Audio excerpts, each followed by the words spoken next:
Okay, sorry, I got interrupted there. Went a little bit fast. Okay, so here we are. We see that what the different elements of the F plasmid are able to allow the plasmid to do is the exporter here allows the relaxase complex to release half of the chromosome. So remember, DNA has two sides, right? And they're held together by hydrogen bonds.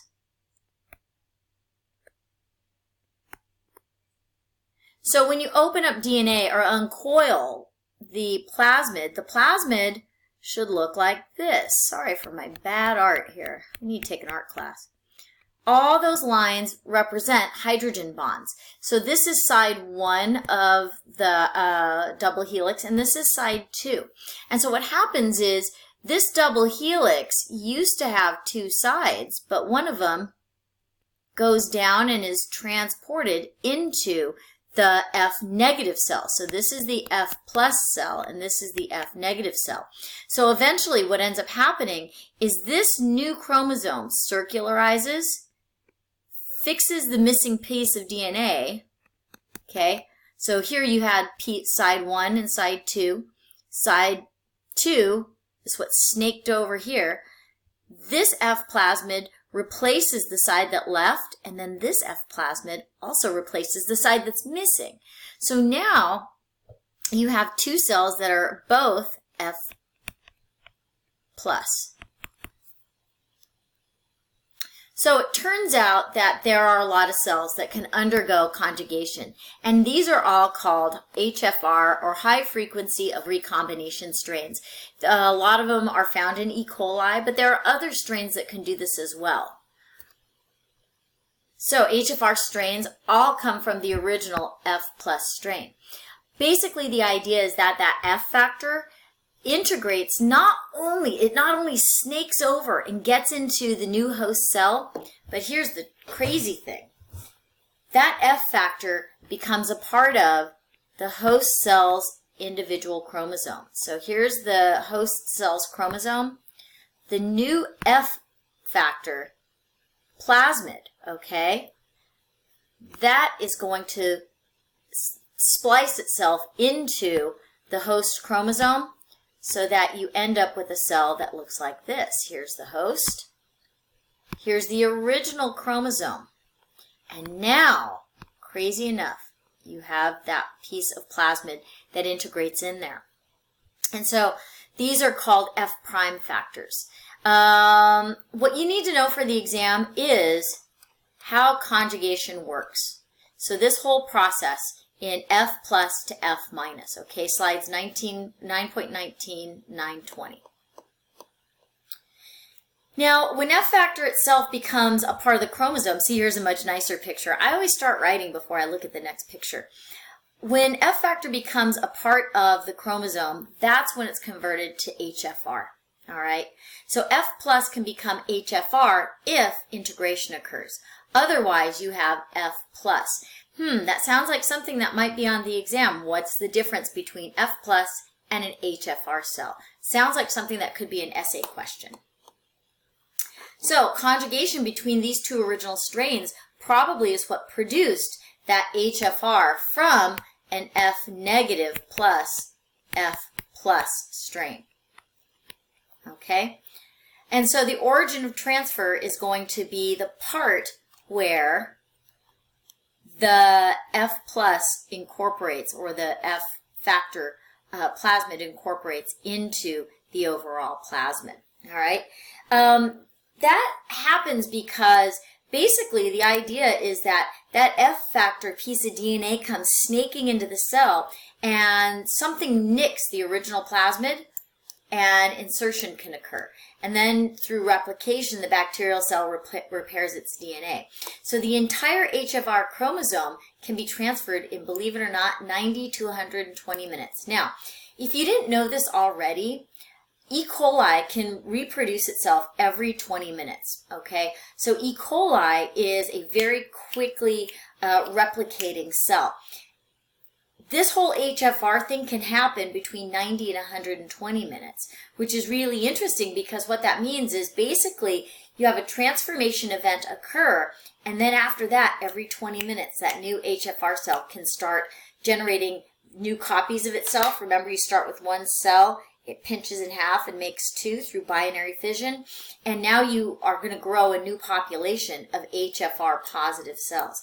HFR negative cells that receive the chromosomal DNA basically can become a new strain. So here's an example of HFR and F negative. All right, so you started with F plus, which looked like this. Remember F plus? You had a cell that had its own chromosome, and you had the fertility factor plasmid. All right, oops, sorry, that should have been in red. Let me see if I can fix that there. Excuse me. Here you go. There's the F factor plasmid. Once this integrates into the chromosome, it becomes an HFR cell. So F plus becomes HFR. When HFR, because now it has the fertility factor plasmid in it, it can still behave in such a way that it'll send over a piece of DNA. But this time, now it's sending over, in addition to the F plus plasmid, it's sending over chunks of the cell's original DNA. So it takes that initial piece and it starts snaking through our little tunnel there. And now you'll end up with an F negative cell that becomes a new HFR. So here's an HFR cell and the F negative recipient, which will now become HFR. Okay, interestingly, or I should back up for a minute. There are two options for this process to occur. It depends on the amount of time you allow conjugation to occur. If you wait a long time, you can end up generating HFR cells and F negative recipients. If you give it a short time, all right, the HFR cells are favored and you're not going to get a whole lot of F negative recipients. So once this was figured out, once scientists figured out that pieces of chromosome were traveling from one cell to another, somebody said, hey, wait a minute. If we interrupt HFR mating, which is conjugation, right?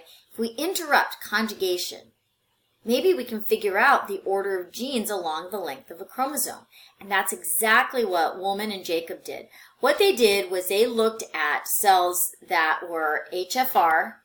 Okay, so the donor HFR strain, it turns out, is able to synthesize threonine, leucine. It's sensitive to a compound called sodium azide. Sodium azide is highly, highly toxic. It's toxic to humans. It's toxic to bacteria. Taunomycin is an antibiotic. Or I'm sorry, this is separate. This is the T1, the potential for T1 phage to infect the cell. Sorry, my bad. Lac plus is the ability for the cell to consume lactose and use that for energy. Galactose, same thing. And streptomycin, which you recognize as an antibiotic. So the HFR strain is able to do all these fun little tricks. And then you have the recipient F negative cell, which is not able to do any of it. Okay? And so it's streptomycin resistant. It can't use galactose, it can't use lactose, it's taunomycin or ton resistant, azide resistant, pardon me. So this, in this particular case, this is going to be our auxotroph, and the HFR is the prototrope, okay? It's good to remember those two terms. So what they did was they knew that the threonine and the leucine genes were always transferred first, and that was just through other observations that they made. But then what they allowed to happen was they allowed mating or conjugation. So remember, mating is the same thing as conjugation. They allowed it to occur or continue for a certain period of time. Here, first for 5 to 10 minutes. And what their goal was to figure out how long it took for the sodium azide sensitivity, the ton sensitivity, lactose metabolism and galactose metabolism genes to transfer on over. And so what they were doing was just waiting for 5-10 minutes periods of time. And then they would treat the resulting bacteria with the different types of resistant tests. So I have a picture in a minute. So the chromosome or the donor strain of the HFR was mating along with the F negative. So what you do is, and I know this is a small picture, I'm sorry. You take a flask with nutrient growth medium, you mix the HFR with the F negative, all right? You allow the cells to hang out together for a period of time, and then literally you throw them in a blender. The reason why you put them in a blender is because if a conjugation pilus had been built, the blender is going to break the pilus, and what it'll do is interrupt the transfer of DNA from one cell to the next. So they just went, just blended it up for a minute, and then they would take a sample out of the blender and plate it on different growth mediums. So in this growth medium, you have a solid growth medium with all the food that the cells need to survive, plus streptomycin. You let it grow overnight, and you see, okay, who survived? And you keep doing this with different traits over time. And so cells that cannot survive on plates with streptomycin had, so basically HFR can't live with streptomycin in the environment. So if the cell survives, okay, on plates with streptomycin, then the cell did not receive the trait to be sensitive to streptomycin from the HFR strain. So they did this for a lot of things. I think it's easier to think about it in terms of antibiotic resistance. So let's say that this cell was sensitive to streptomycin, or originally was sensitive to streptomycin. If it got the resistance gene, it would survive. In this case, it's a little bit different, but I think you get the picture. So bacterial conjugation or mating was interrupted every 5 minutes. So at 5 minutes, you did not see any of these traits transitioned over. In other words, the majority of the Hfr plasmid didn't get transitioned over. The genes weren't transferred.